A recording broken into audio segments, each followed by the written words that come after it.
So hey guys, welcome back in my channel once again। और as you can see in title, आज हम Aesculus hip के बारे में डिस्कस करेंगे। तो बने रहिएगा वीडियो के एंड तक ताकि आपको पूरी रेमेडी अच्छे से समझ में आए। और अगर आपने अभी तक चैनल सब्सक्राइब नहीं किया तो चैनल को सब्सक्राइब ज़रूर कर ले ताकि आपको इसी तरह इंटरेस्टिंग होम्योपैथिक रेमेडीज़ की पूरी डिटेल और जानकारी आप तक पहुँचती रहे, आपको मिलती रहे। So let's begin now without any delay।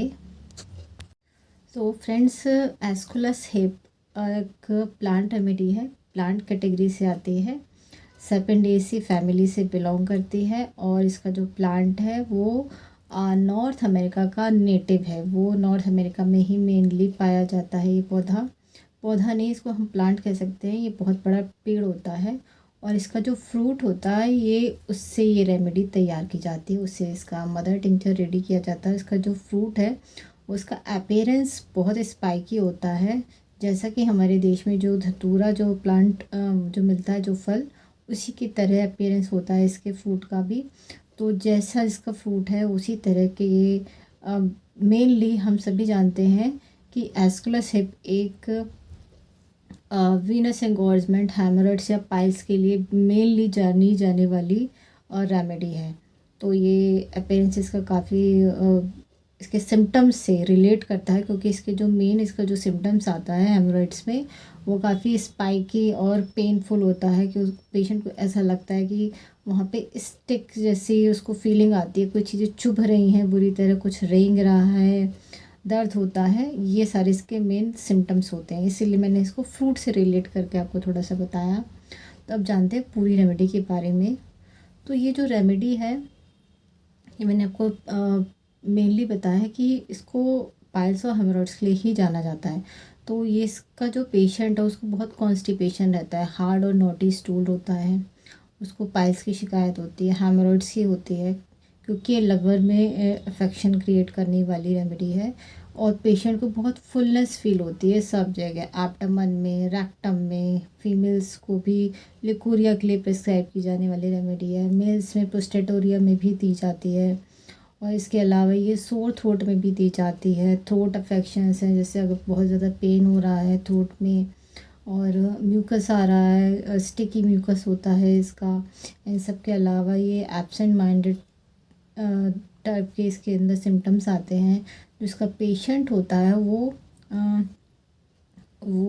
Patient को, अगर इसके मेंटल सिम्टम्स की बात करें तो उसके पेशेंट को कन्फ्यूज़न वाली स्टेज बनी रहती है।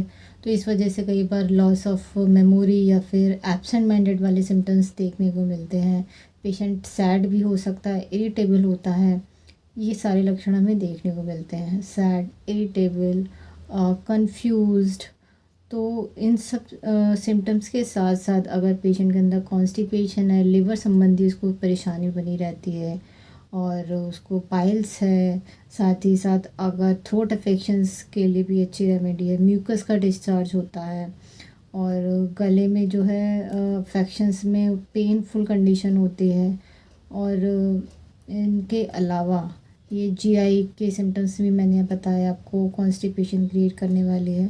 तो बेसिकली इस रेमेडी का यूज़ कई जगह है। ये माइंड के केसेस में भी दी जाती है, पाइल्स के केसेस में भी दी जाती है, लिकोरिया में अच्छी रेमेडी काम करती है, मेलिस्पेस्टोटोरिया में काम करती है, जॉइंट्स की बहुत अच्छी रेमेडी है। बैक एक के लिए तो ये रेमेडी बहुत अच्छी मानी जाती है। अगर सैक्रोइलिक जॉइंट्स में फीमेल्स में लिकोरिया के साथ पेन मिल रहा है, या फिर कॉन्स्टिपेशन के साथ मेल्स फीमेल किसी में भी पेन मिल रहा है, और उसके अलावा ये लोअर लिम्स में पेन के लिए और लोअर लिम्स में वीकनेस और पैरालिसिस वाली कंडीशन के लिए बहुत अच्छी रेमेडी है। और लोअर बैक के अलावा ये नेक के लिए, नेक का जो पेन है वहाँ पे, और अपर लिम्स में भी वीकनेस और पैरालिसिस की भी बहुत अच्छी रेमेडी मानी जाती है। तो अगर इसको हेमोरॉइड और पाइल्स के अलावा अगर हम कैटेगरी में देखा जाए तो ये थ्रोट अफेक्शंस के लिए बहुत अच्छा काम करती है, माइंड के केस में बहुत अच्छा काम करती है।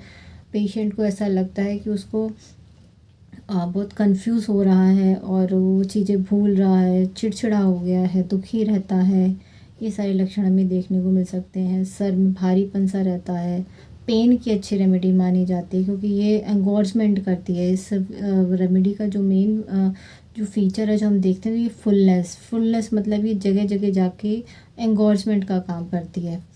तभी वहाँ पे फुलनेस वाली फीलिंग आती है। तो आइज़ के केसेस में भी ये अच्छी रेमेडी है। अगर आँखों में रेडनेस मिल रही है वहाँ पे, क्योंकि वहाँ की जो वेन्स हैं वो डायलेट हो गई हैं, इस वजह से वहाँ पे पेन और रेडनेस देखने को मिल रही है, तो वहाँ ये अच्छा काम करती है, स्पेशली राइट साइड आई के अफेक्शन में। उसके अलावा थ्रोट अफेक्शंस मैंने बताया आपको, अगर वहाँ पे थ्रोट में फुलनेस महसूस हो रही है, वहाँ पे जो फॉसेज हैं वहाँ पे पेन हो रहा है, म्यूकस का डिस्चार्ज हो रहा है, वहाँ अच्छा काम करती है।